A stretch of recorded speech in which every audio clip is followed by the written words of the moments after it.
40 বছরে 69 সন্তানের জন্ম দিয়ে মারা গেলেন মা।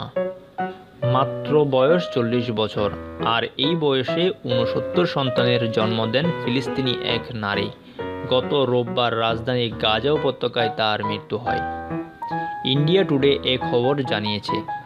সৌদি আরব ভিত্তিক সংবাদ মাধ্যম আল আরাবিয়ার তথ্য অনুযায়ী ফিলিস্তিনির ওই নারী একসঙ্গে 2 সন্তান জন্ম দিয়েছেন 16 বার, 3 সন্তানের জন্ম দিয়েছেন 7 বার, আর 4 বার তিনি একসঙ্গে 4টি সন্তানের জন্ম দিয়েছেন। গিনেস বিশ্ব রেকর্ডের তথ্য মতে এত অধিক সংখ্যক সন্তান জন্ম দেওয়ার ঘটনা এটিই প্রথম নয়। এর আগে রাশিয়ার ভেসিলিভা নামের এক নারী 69টি সন্তানের জন্ম দিয়েছিল।